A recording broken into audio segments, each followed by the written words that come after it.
नमस्ते मित्रों, जय श्री कृष्ण, गुड मॉर्निंग। मित्रों, हमने हमारे हिंदी विषय में लेसन नंबर 7 तक सब कंप्लीट कर दिया। आज हम हमारा लेसन नंबर 8 देखेंगे, दोहा अष्टक। दोहा जो है वो एक प्रकार का छंद है। उसमें हमारे पुराने कवियों ने कविताएं लिखी है। तो हमारे इस चैप्टर के अंदर 8 दोहे दिए गए हैं, जिसमें 3 दोहे कबीर के हैं, 2 दोहे तुलसी के हैं और 3 दोहे रहीम के हैं। तो मित्रों यहाँ हम इस तीनों कवियों के दोहे आज समझेंगे। तो हमारी इस किताब में दिया गया है कि दोहे हिंदी भाषा साहित्य की अनमोल निधि है। दोहे व्यवहारिक दृष्टांतों के माध्यम से सरल सहज रूप में जीवन, लोक व्यवहार, गुण, स्वभाव, नीति, रीति आदि से हमें परिचित कराते हैं। तो प्रस्तुत इकाई में कबीर, तुलसी और रहीम के चुने गए ऐसे ही दोहे संकलित है। तो यहाँ पहले हमारे कवि है कबीर। तो कबीर जो है वो 15वीं शताब्दी के कवि है। ये बड़े संत थे। इन्होंने हिंदू और मुसलमानों को उनकी गलतियों के लिए फटकारा है और दोनों को हिल मिलकर रहने का उपदेश दिया है। हमारे दूसरे कवि है तुलसीदास। ये 16वीं शताब्दी के प्रसिद्ध राम भक्त कवि है। उन्होंने रामचरितमानस नामक प्रसिद्ध ग्रंथ लिखा है। हमारे तीसरे कवि है रहीम। इनका पूरा नाम अब्दुर्रहीम खान खाना है। ये बड़े उदार और अनुभवी थे। हिंदी में उन्होंने बहुत ही सुंदर दोहे लिखे हैं। तो मित्रों, यहाँ इन तीनों कवियों के दोहे दिए गए हैं और इन दोहे में से हमारे जीवन में हमें कुछ ना कुछ सीखने को मिलता है। तो मित्रों, पहले हम कबीर के जो दोहे हैं वो देखेंगे। तो यहाँ कबीर का जो पहला दोहा है वो है, बड़ा हुआ तो क्या हुआ, जैसे पेड़ खजूर, पंथी को छाया नहीं, फल लागे अति दूर। यानी इसका मतलब होता है कि बड़ा होने से किसी का महत्व नहीं बढ़ जाता। खजूर का पेड़ बहुत बड़ा है, पर उसके बड़े होने से क्या लाभ। उससे मुसाफिर को छाया नहीं मिलती और फल भी बहुत ऊंचाई पर लगते हैं। उसी तरह बड़े लोगों की मनोवृत्ति भी संकुचित ही होती है। उनसे दूसरों को कोई लाभ नहीं होता। इस दोहे के द्वारा कवि हमें सीख देते हैं कि कोई व्यक्ति रुपयों पैसों से अमीर हो, बड़ा हो, पर उसे दूसरों को कोई लाभ नहीं मिलता, क्योंकि उनकी जो मनोवृत्ति होती है, उनके जो मन के विचार होते हैं वो बहुत छोटे होते हैं। वो कभी दूसरों की मदद कर नहीं सकते। खजूर के पेड़ के उदाहरण के द्वारा उन्होंने अमीर लोगों को कटाक्ष, बड़े लोगों की ओर कटाक्ष किया है कि अमीर लोग जो होते हैं वो भले ही पैसे से अमीर हो, बड़े हो, पर उनका मन जो होता है वो छोटा होता है। इसीलिए वो कभी भी किसी दूसरे की मदद करते नहीं है।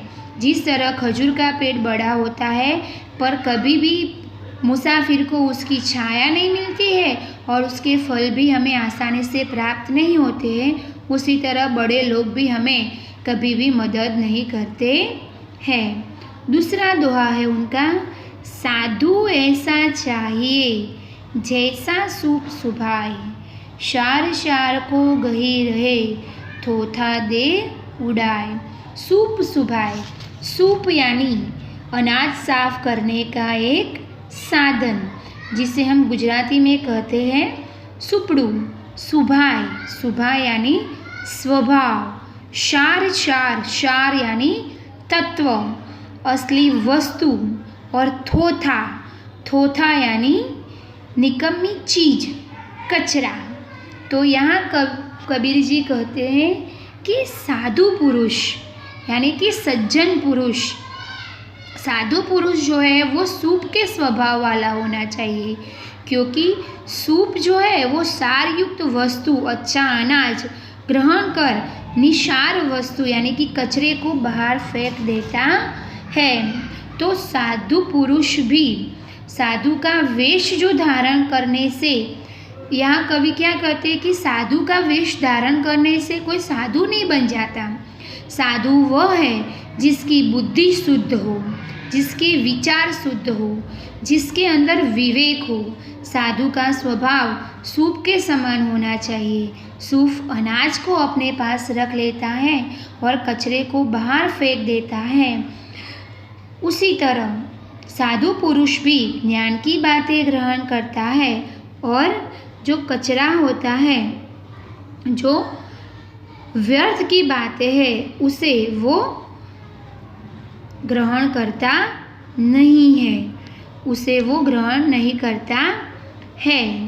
तीसरा दोहा है, माखी गुड़ में गड़ी रहे, पंख रहो लिपटाए, हाथ मले और सिर धुने, लालच बुरी बलाए। तो माखी यानी मक्खी, लालच यानी लोभ, અને बलाई यानी कि आपत्ति, आफत।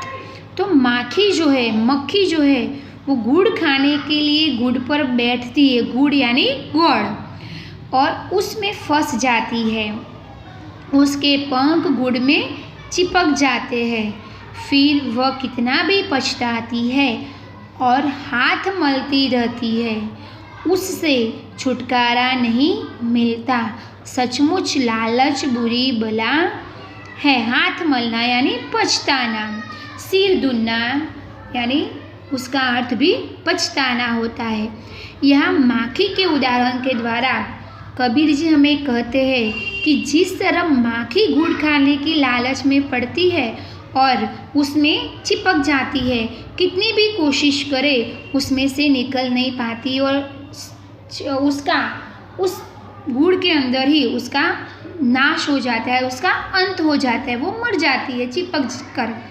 उसी तरह मनुष्य भी किसी भी चीज़ की लालच में पड़ता है तो उस लालच में वो इस तरह फंस जाता है कि उसमें से वो वापस आने की कोशिश करे, कितनी भी कोशिश करे वो लालच उसे छोड़ती नहीं है, वो उसमें से वापस नहीं आ सकता। उसे पता है कि मैंने जो रास्ता चुना है वो बुरा है, वो सही रास्ता नहीं है, पर उस रास्ते में उसे जो लालच दिखाई देती है वो लालच उसे उस रास्ते से वापस आने पर रोकती है। और एक दिन ऐसा आता है कि वही लालच उसका सर्वनाश, उसका अंत कर देती है।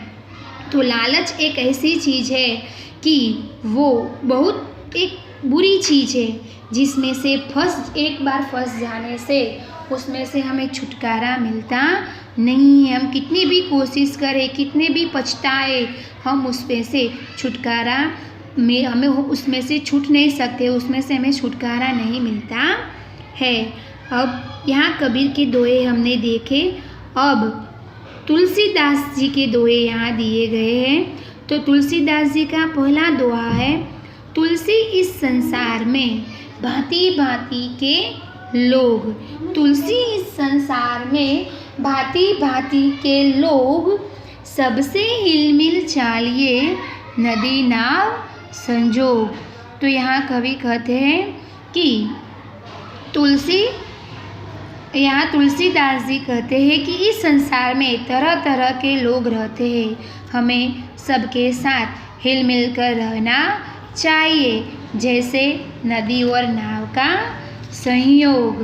तो यहाँ कवि